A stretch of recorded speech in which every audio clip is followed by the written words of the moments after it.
In Chapter 2, we consider one of the most important applications in scientific computing relates to the solution of linear systems of equations. So in this chapter, we're going to just study various methods that we can use and certainly program in Python to solve small, medium, and even large, very large linear systems that arise in physical applications. A lot of this is perhaps a review of Math 251, linear algebra, which is a prerequisite for this course. So some of this material you should have had, but if not, this will be a good review, and we'll go through some of the definitions and some of the mechanics that are involved in setting up matrix equations and how to solve them. We will discuss various methods that some you'll be familiar with and some you will not, because there'll be different, more advanced techniques that we use in scientific computing. So we'll start off with an augmented coefficient matrix, defining what that is. So a linear system of equations would look something like what you have on your screen, where the a's, which are doubly subscripted, represent scalars or real numbers, and then the x subscripts x1, x2 through xn represent the unknowns that we're interested in solving for. And then the b's, b1, b2 up through bn, also represent scalars. So this represents a linear system of equations because if you think about the unknowns, the xi's, you only see them to the first power. You don't see any squares or higher dimensions on those unknowns. If they were, this would reflect what would be called a nonlinear system of equations, which actually we will talk about later on. But for now, these are linear systems, so there's just simple scalars multiplied by these unknown quantities x1 through xn. So the way you can define in terms of a matrix equation, a linear system like this, is to write a simple matrix times a vector and set that equal to another vector. So what we'll do is we'll start off and then just take each of these equations and write it as if we were writing it in a matrix vector product. So how could we do that? We could take each one of these coefficients, and we'll just start off with the first row, a1, 1, and then we'll take the next one in order, a1, 2. Again, these would represent real values, and I'm going to use dot, dot, dots just to reflect that the sequence would continue on through a1n. In other words, notice that the first subscript represents the row, and the second subscript represents the column. So that represents the first row of our matrix. And accordingly, if we did the same thing for the next row of the matrix, you would have a21 followed by a22, and again, that would continue on till you got to a2n. Okay. And then just, continuing on the process, we would end up down to the nth row, written down here, and that would continue on to the last element in the corner down there. So this is the diagonal there, is a and n, and so this represents a coefficient matrix. Okay, there are n rows and n columns, and we'll, for the assumption here, assume that we can assume this is what we call a dense linear system, which means that every one of those a's has a number in it. Let's just assume it's not 0, but some of them could be zeros. But for now, we'll just assume that they're all numbers that are not 0.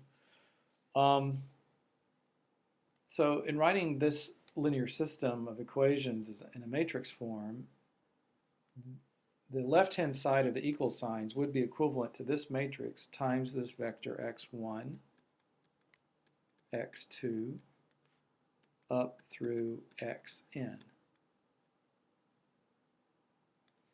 Meaning, if you took the first row here and multiplied and took the, if you took this first row and took the dot product of this first row with this column vector here, x1 through xn, you would in fact get this expression right there. That literally is that dot product. Same thing if you took the second row and multiply, and didn't, I keep saying multiply, but take the dot product with the second row and this vector, you would get the second row there. Okay. And then of course So that reconstructs the left-hand side, and this has to be equal to those b's, and that would just form another vector, b1, b2, all the way up through bn. So this, in fact, this whole expression here is a reflection of a matrix we'll call A times a vector let's call x, and I'll use the vector notation like that, equals the vector b, like this. So this linear system is described by this matrix notation. Now, in using the term augmented coefficient matrix, sometimes it's a lot easier just to represent all the values that we're working with in this form. We would take the matrix A and then append the right-hand side B, and that would be sort of the matrix or the augmented coefficient matrix that would describe the linear system, meaning that the x1 through the xn is implied, okay? So this form would just simply be this matrix with the straight line, and then we would append the b's, and this is called the augmented coefficient matrix right there. Okay. And this will be what we use, this augmented coefficient matrix down here. These values of A arranged like this with the line and then B, whatever the B's are. This is what we'll be using to mechanically solve the linear system. When we say solving the linear system, A's are known, the B's are known. This is what we're trying to figure out. What's the linear combination of the A's that will give you the corresponding B's? Okay, and in each case, you know, x1 through xn are not known, and that's the goal. So finding this vector x is what we call solving the linear system. Okay. So what can we say about the uniqueness of a solution of linear systems?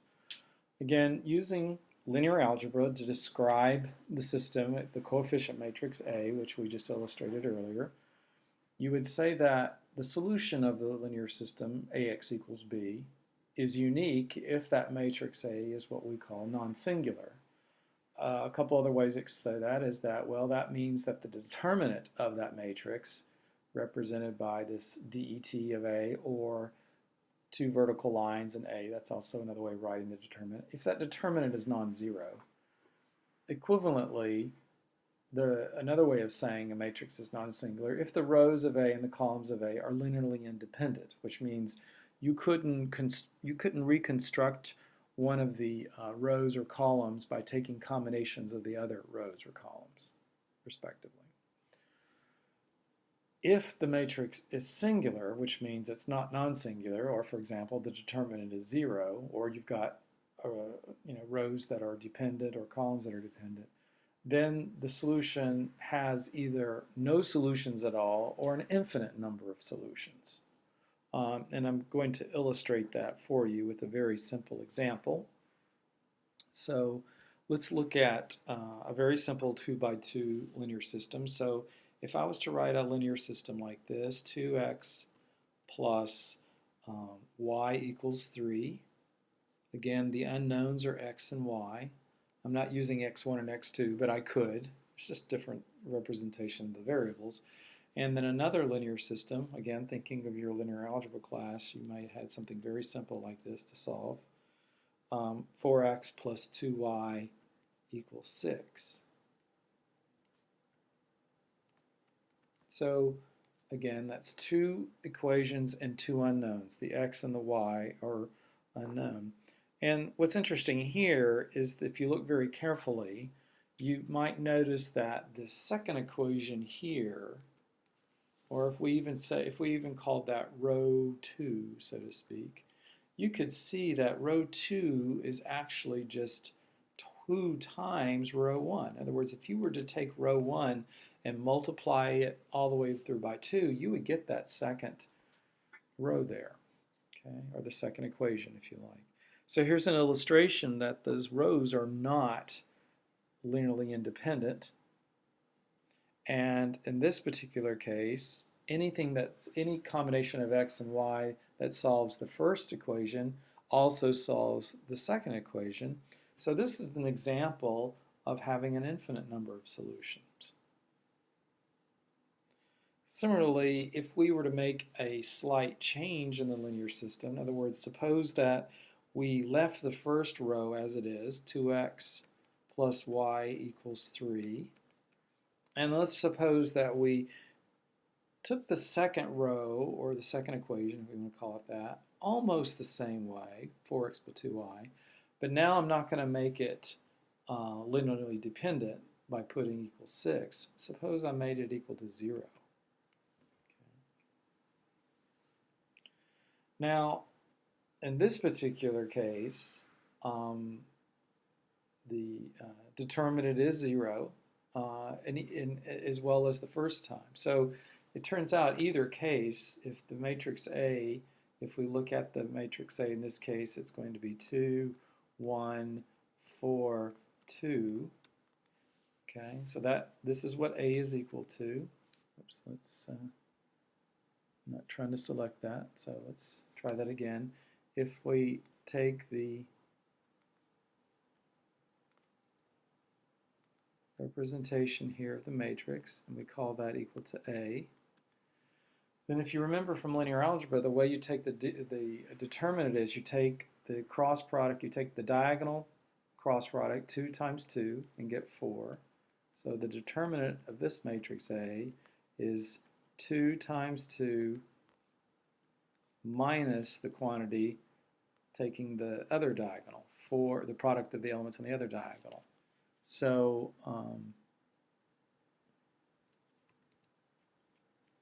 so that would be the determinant of A is equal to 2 times 2, the forward diagonal, minus the product of the anti-diagonal, 4 times 1.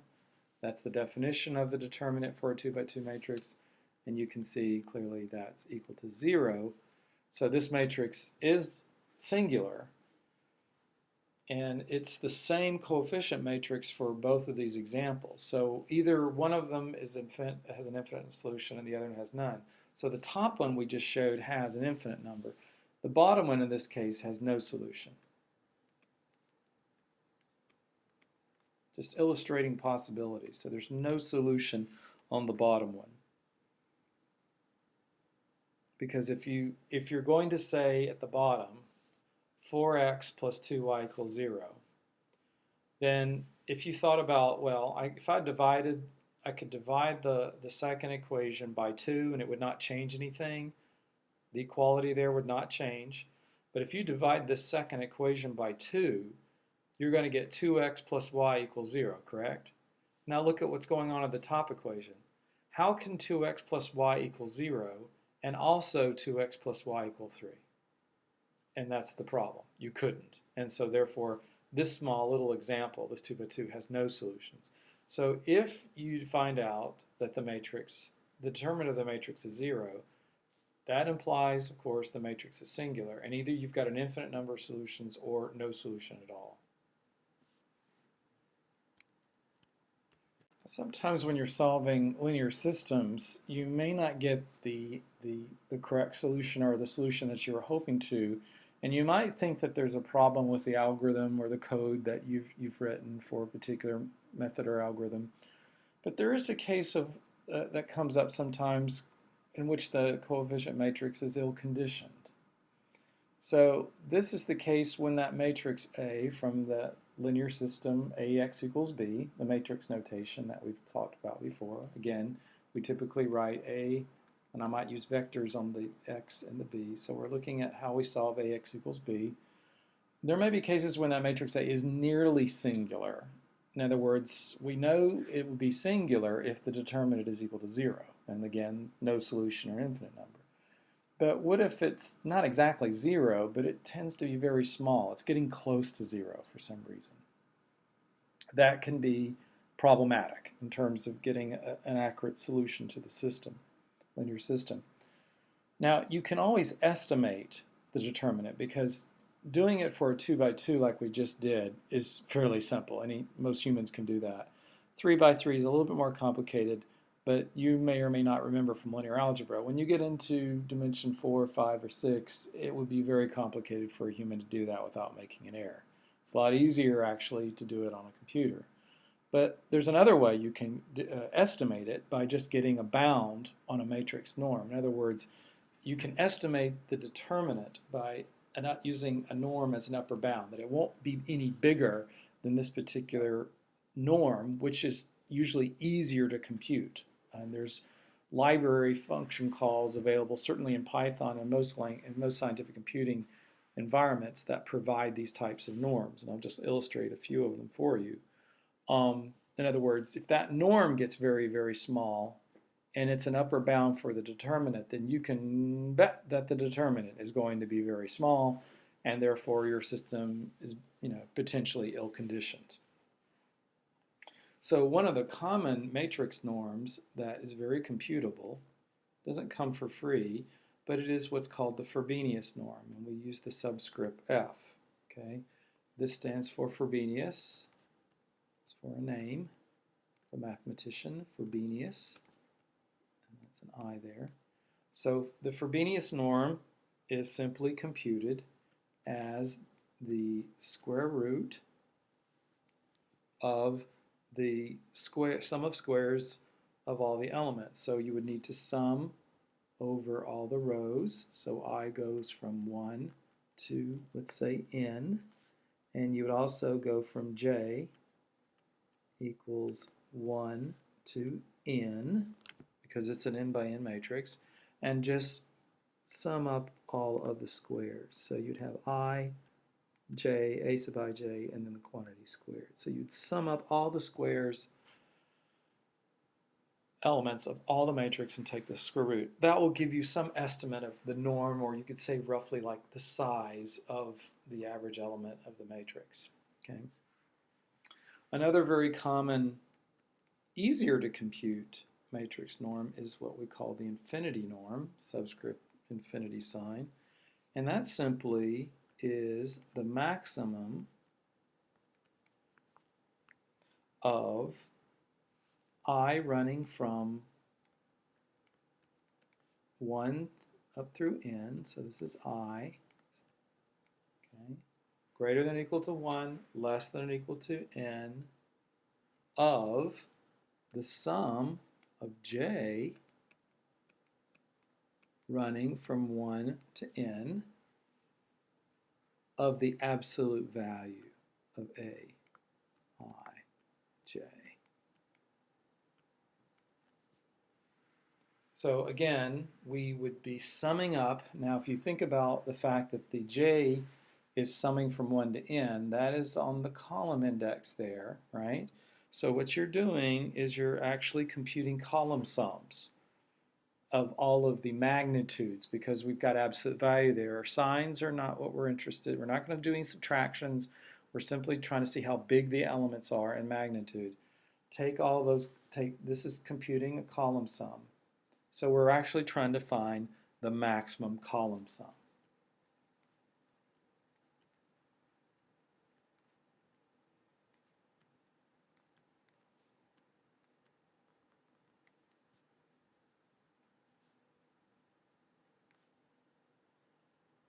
Again, of magnitudes. I'm going to abbreviate that. In other words, the absolute value. Okay. So the infinity norm is another nice way of getting an estimate of the sizing of the elements. And again, if that turned out to be very small, either the Frobenius or the infinity matrix norm, you could be pretty much guaranteed that that matrix is probably very ill-conditioned, because the determinant's probably going to be very small. So we just looked at the fact that a bound on the determinant might give us a clue about ill conditioning. There's another way, by computing a particular value called the condition number of the matrix. Say again, you would have a linear system, and we would be looking at the coefficient matrix composed of those elements to the left of the equal sign, and look at all those the n rows and n columns. The condition number would be the product of the matrix norm and the norm of its inverse, which again is sometimes not so easy to get, and you may argue, well, if I had the inverse I could solve the linear system. But this is a sort of a theoretical argument, again, of looking at how we could size up the likelihood that something would be ill-conditioned.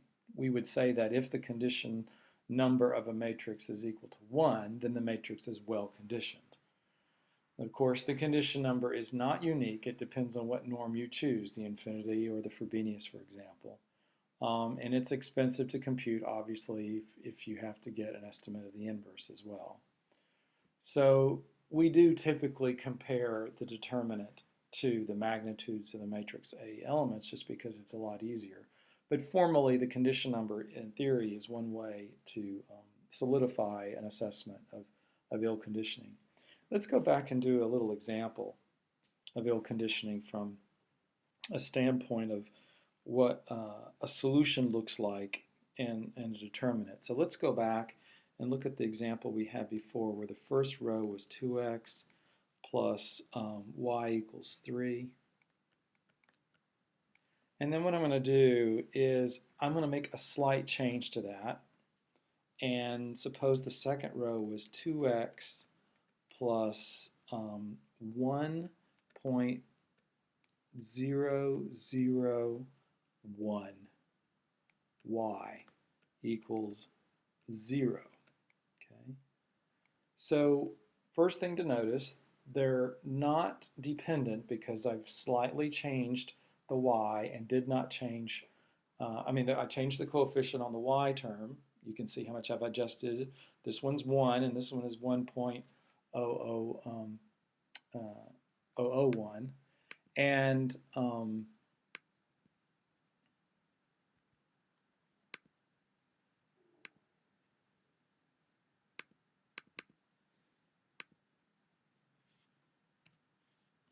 me write that again. Okay. And so what we've got is a system that doesn't look offhand is being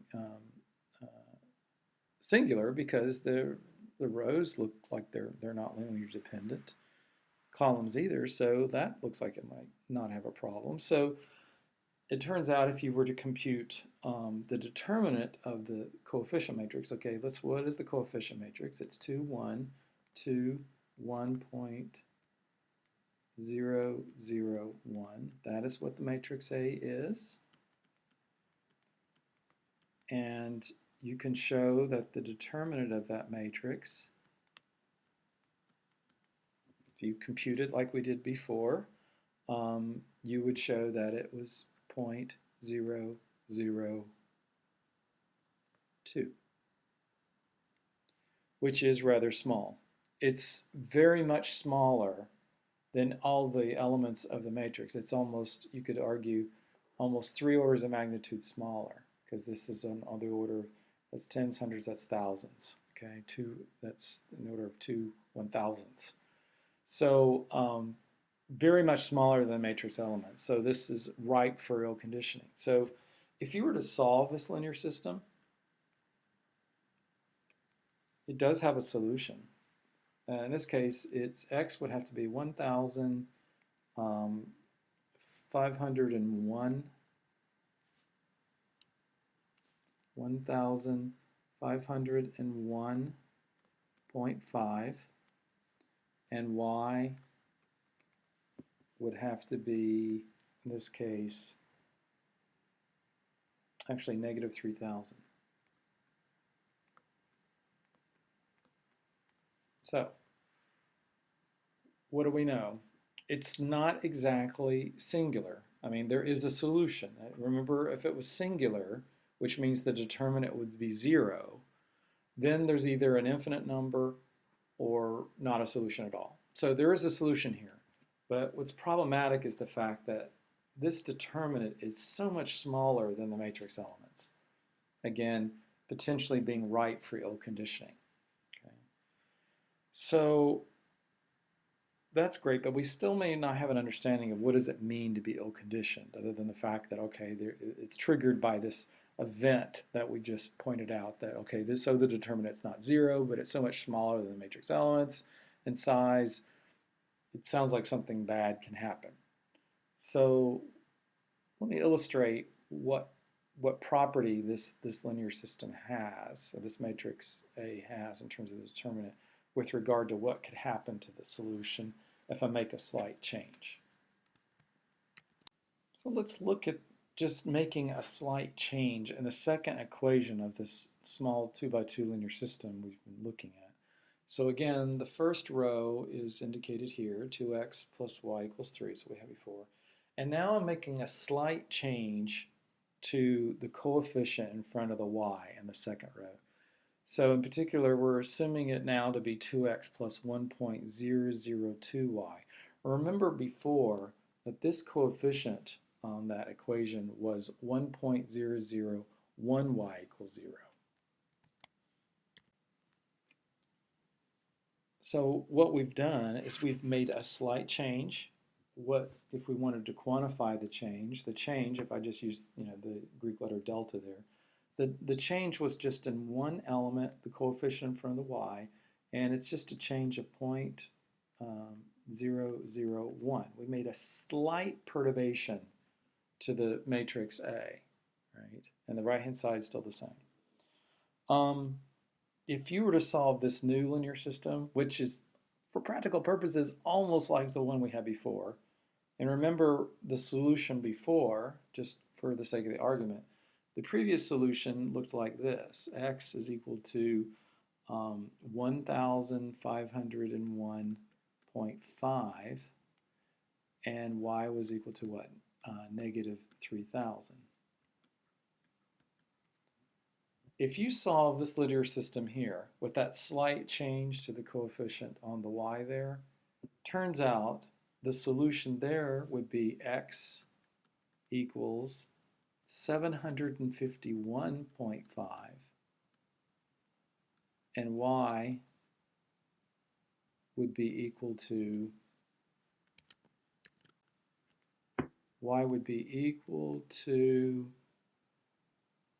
negative 1,500.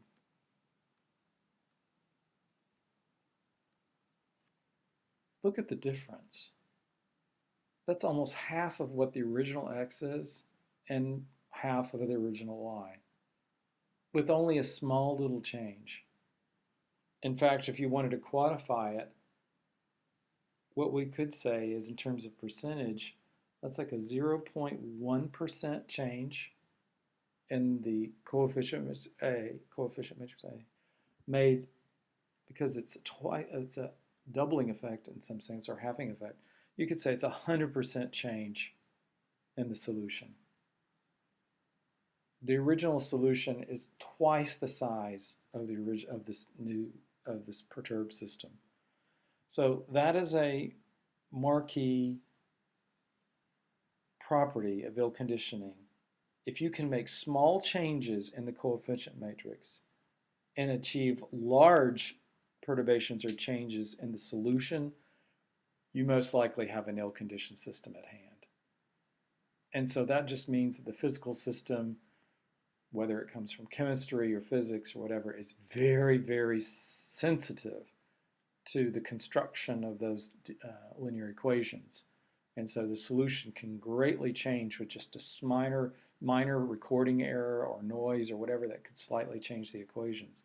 So it's something to be aware of. When you notice that the solutions are, if it's representing a time sort of series problem and the system of equations describes the solution at a particular time, and you notice that there's a big jump in the solution, then it could be reflective of an ill-conditioned linear system. We're going to talk about two different overall approaches to solving linear systems now that we've talked a little about some of the properties of them. It'll fall into two camps, either what we call a direct method or an iterative method. In the next lecture, we'll start with direct methods, and then eventually we'll work our way towards iterative methods. Sometimes they're called indirect methods. Direct methods are based on an approach that you should have seen in Math 251 or in any linear algebra class. That is, using what we call elementary operations or elementary row operations that basically do not change the linear system, the solution of the linear system. It does not augment it. It just helps you provide a reduced form of augmented coefficient matrix that helps you read off what the solution would be. The three basic elementary operations that you do for these kinds of direct methods, number one is that you can exchange two rows. You can make the first row of the linear system the last row, or exchange the third one, the fifth one. That will not change your solution. It changes the order of the x of i's and the unknown. But you should know that it will change the sign of the determinant. Every time you make a switch like that, the determinant's SIGN will flip. Another elementary operation, sometimes people call it row operation, is that you could multiply an equation by any non-zero constant. That will not change the solution. We talked about that earlier in terms of looking at dependencies. If you multiply the number 2 or 4 or 10 or 1/2 all the way through on both sides of the equal sign, it does not change the solution. The x's are preserved. The determinant, though, is changed when you do that, and it changes by that constant amount. So you have to be careful if you're, for example, dividing through very large numbers. You could see what could potentially happen is that you might ultimately get a determinant that's getting closer to 0, and that means almost singular, which means no solution or infinite number of solutions. So you do have to be careful about what you're multiplying. And then lastly, or thirdly, you can multiply each equation by that non-zero constant and then subtract it from another equation. And if you do that, the determinant is actually unchanged. So you can multiply or scale any row, let's say by a value, and then subtract it from some other row. And we'll see how important that is in terms of getting a very nice form change in your augmented coefficient matrix that still represents the original linear system. You're still going to get the right answer, but you'll have a much more efficient way of pulling off what those unknowns are. Iterative methods are typically used for the case that you have a very large linear system, order of tens, hundreds of thousands, maybe million by million, and the matrix A, the coefficient matrix, has really more zeros than non-zeros. Usually that becomes maybe from a geometry or a structure where not everything is dependent on each other. So it's very common in structural mechanics and chemistry and physics and some other applications to have sparse linear systems. And in those cases, we're not going to operate directly on the matrix. That's why it's not called a direct method. It may be called an indirect method. We're going to guess a solution to the linear system and then use the matrix A in a way to improve our initial guess and get hopefully closer and closer to the original solution.